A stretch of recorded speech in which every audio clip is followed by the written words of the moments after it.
Hello, everyone. I'm Melissa Budzinski with Gilda's Club Grand Rapids. So glad that you could join us here in our virtual clubhouse. We're so grateful for this platform so we can stay connected and just really hoping that everybody right now is staying safe and is well. If you're watching this or if you have a question during the presentation, we would love to hear from you. Just give us a like or say hello. Share this video if you really found it helpful to you. If you have questions about Gilda's Club, we're a free cancer and grief support community right here in Grand Rapids. We're 100% virtual right now. We would love to talk with you and get you connected with our community. Our number is 453-8300 or gildasclubgr.org. Well, I have with me today Rick Truer. We're so excited to have you, Rick. Welcome. Thank you. It's fun to be here. Good.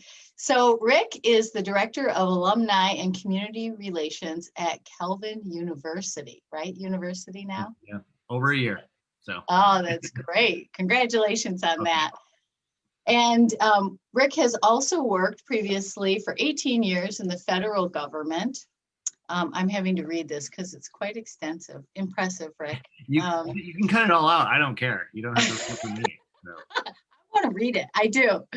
So for 18 years for the federal government, most recently, Community Services Director and Campaign Manager for Congressman Vern Ehlers, which is very cool. And he started his career for the late Congressman Paul B. Henry, and he graduated from Calvin College. And most importantly, I skipped some things. Rick currently serves on the Grand Rapids City Planning Commission and the Center for Community Leadership Council and the City of Grand Rapids Complete Count Committee for the 2020 census. That's a tough job. In his free time, you'll find him with family members and friends at a safe distance and staying COVID safe and traveling, running. I actually have seen him running. He does do that, practicing some beautiful photography and or a combination of those. You run and take pictures at the same time? Not usually, no. And I'm not traveling these days either. Like I haven't left the state since February. So. Oh my goodness. Oh. Well, and most importantly today, he has been one of the inaugural members of River City Improv. That's correct, right? Yeah, we co-founded it with another friend of mine who graduated from Calvin. Ah, that's great. And the other really big thing is that we've been neighbors for 25 years. And so I've had the honor and the pleasure of living across the street from Rick and doing all kinds of neighborhood fun things like cleanup in the gutters. So, and yeah. we've also been, supporting Gilda's Club with Laugh Fest since Laugh Fest started.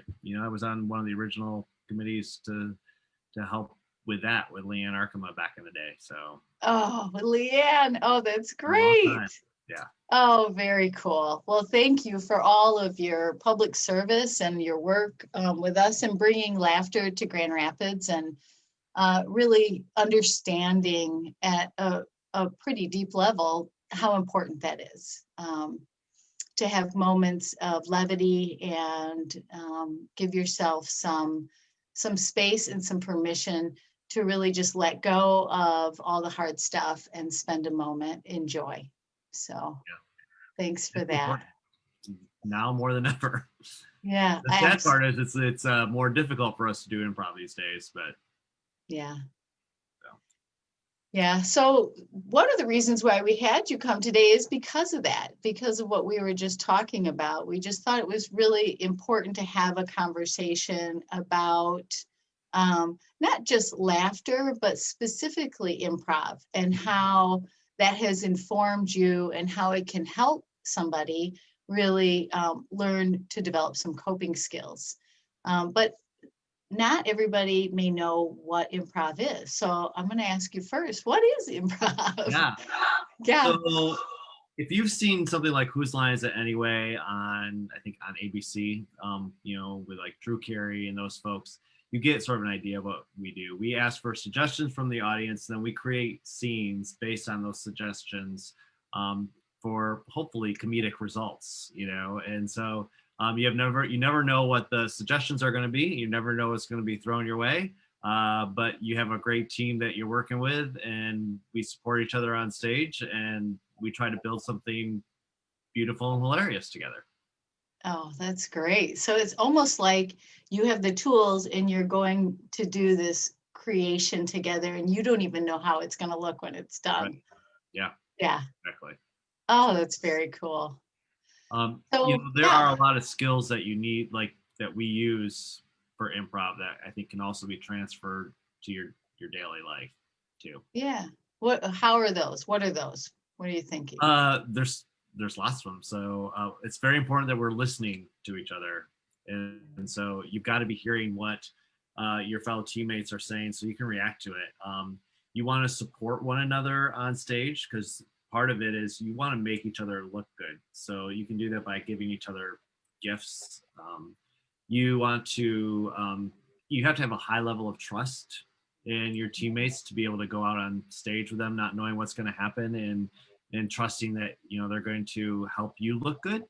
And Yes. so there's just there's the main skill for improv is the whole yes and idea. I think a lot of people are familiar with that idea, so it's become much more popular in general culture, I guess, since well, probably the past 10 years. I feel like I hear it a lot more, people talking Yeah. about yes and that's just sort of the idea of being okay with whatever comes your way, accepting it, and then building on it. So it's yes is the acceptance, the and is the building on it and adding to what's been given to you. Okay. So instead of saying no, but, which sort of stops the energy, right? Right. You Yeah, say yes and exactly. it invites more conversation, more feedback, more creativity in that, more flow.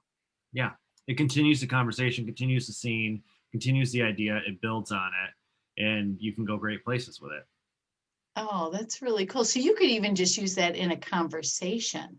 It Oh doesn't have yeah. to be in a comedic way, right? Do you use that skill when you meet like on any of your boards or anything like that? Do you bring that in?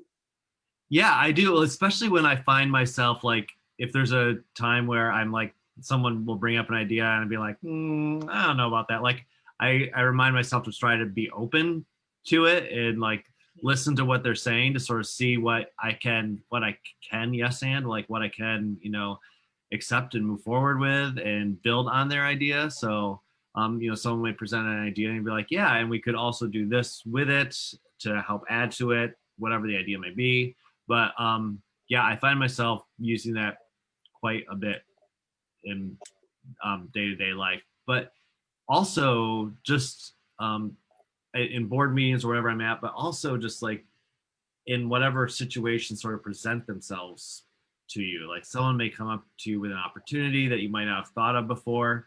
And if you have this sense of openness to it and Yeah. a willingness to explore it, and it Mhm. doesn't mean that you're necessarily going to do everything, but you're not shutting it down. You're open to it. There's a accepting of it, the yes and type of situation with folks. Yeah. It's really making me think that when people are meeting with their doctors, if they have a cancer diagnosis and they're meeting with their doctors and trying to figure out and fetter out, what the treatment is going to be, that's always sometimes, not always, but it can be a difficult conversation often. Or, planning a funeral, or right now, like trying to plan the holidays. And so this family conversation, that using that yes and really can help sort of foster that continual conversation and people feeling accepted instead and heard. It helps people feel actually heard, that piece of listening that you talked Yeah. about earlier. Yeah. Yeah, those are all important too. And another huge part of that is just sort of being in the present. Like you can't, when you go on stage, you can't really think in your mind, okay, this is how the improv scene is going to go, because you don't know how it's going to go. It's like when you woke up today, you might have a general idea of how you think your day is going to go, but how it ended up going is generally usually quite different than you know how you wake up in the morning. But Right. in basically your whole life is improv. You're just reacting to what's happening around you and responding to it. Um, That's true. and so being present is just really important because that's all we really have on stage, because we can't really plan ahead because we don't know what our teammates going to do that we're going to have to react to. And just Yeah. thinking about what happened is not going to really help you out much either, except for you do have to have listened to what they said. And Yeah. so I think about that too, even with just like everything that we're going through right now with COVID, even with a cancer diagnosis. Like, if you're just so focused on the future or what happened in the past, you're sort of robbed of your present joy as well, and you don't appreciate what's happening in the here and now. Yeah. That's really good. And it doesn't mean that we're not preparing for the Mhm. current, for the future, or preparing. So you talked about that, and I think it goes hand in hand with this present moment. You talked about that trust building, is that you have to trust each other on stage, and you really feeling that trust and that present, being able to be in the present moment kind of go together, right? Yeah, But totally. you guys practice a lot with each other, right? Yeah. You're not getting on stage and have never tried improv. I mean, other than pulling people up out of the audience, but the troupe itself, you practice, right?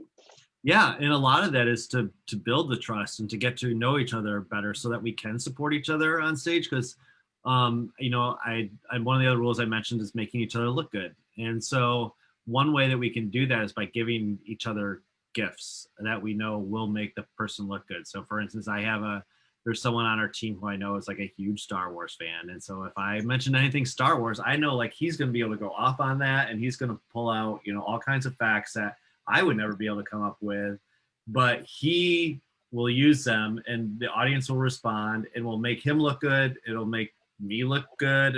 And people will laugh because of it, and it's all because like I know him because I've spent time with him. I trust him, and I gave him a gift, and he was able to respond to it. Oh, that's great. And so you kind of have worked out, these are the gifts that work really well for me. So there's this piece of communication that happens even before you get on stage, and this practicing, this planning, so that you all can be in the present moment and open to what's unfolding. Oh yeah, and there's a lot of nonverbal communication that goes on too. Oh, A lot of okay. body language and eye contact and all that stuff is important on stage, but it's also really important in everyday life too. Like that's why even like doing this on a video call is just so much more engaging than doing it over a phone call. Yeah. Right. Yeah, I would agree. Do you ever get the cues wrong? Like, do you ever watch someone's body language and just get it wrong, and then it goes in a different direction than you think it's going to go while Oh you're yeah. on stage? Stuff Yes. gets messed up all the time. I mean, we're making it up as we go along. So, but the nice thing is, um, that's kind of one of the other things that why we practice, because you're basically creating a safe space for failure, Mm. and so that it's okay to fail and screw up because the rest of your team's going to be there to help pick you up and make you look good and carry on, and you'll recover from it and you'll move on. And so that's just like one of the other great things about improv is that it is sort of the safe space to try things and to mess up, and it's Oh, okay. yeah, I love that, that there's this permission and acceptance and expectation that you're going to fail, Yeah. and that it's okay. So you're not just having this acceptance of in the moment or ideas, but as somebody, as a person. Yeah. And so then, yeah, that really creates that very deep trust and place of comfort and safety. Yeah, that's really awesome. And that we can use in our lives every day, is Hmm. that within families, the yes and helps us to get into that communication.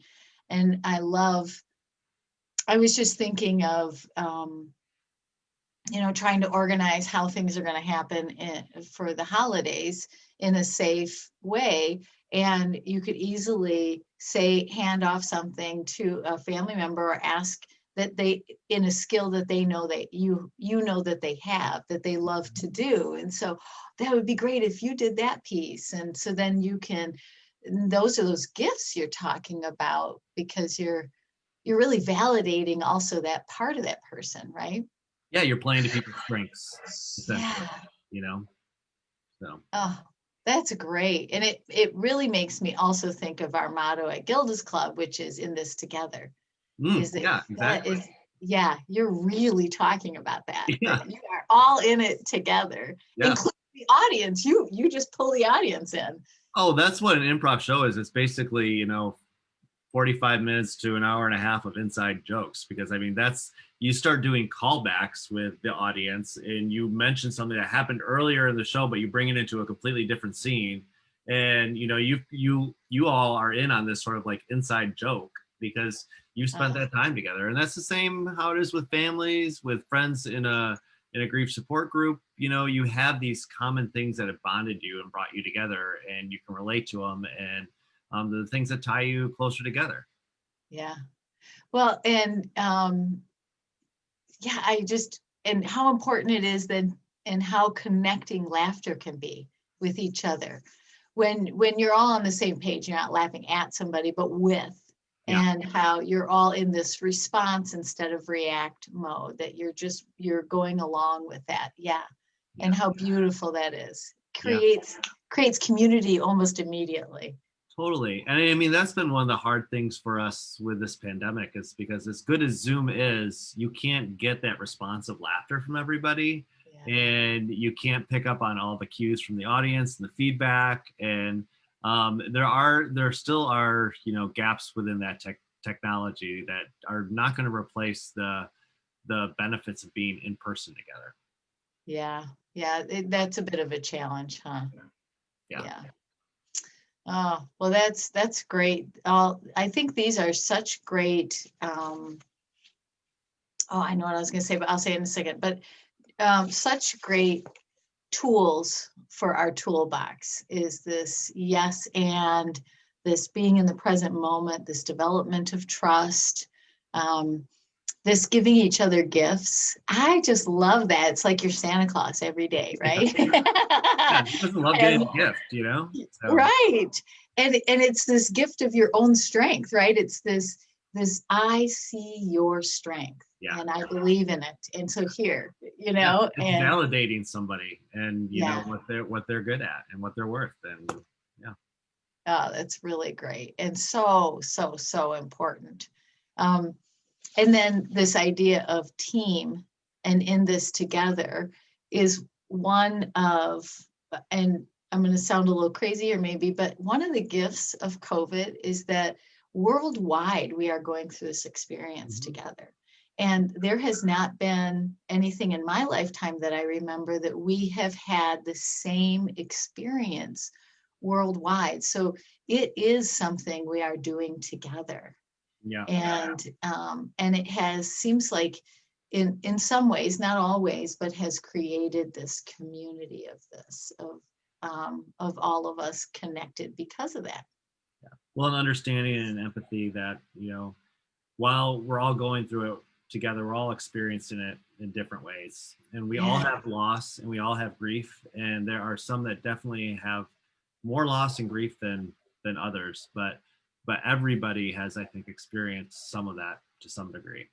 Yeah, I would agree. And I think that's one of the reasons, it is one of the reasons we have groups at Gilda's Club, is because exactly what you just said is that everyone's specific journey might be look a slightly different, but that their experience of having a cancer diagnosis or supporting someone or learning about a person's death in their life is the same.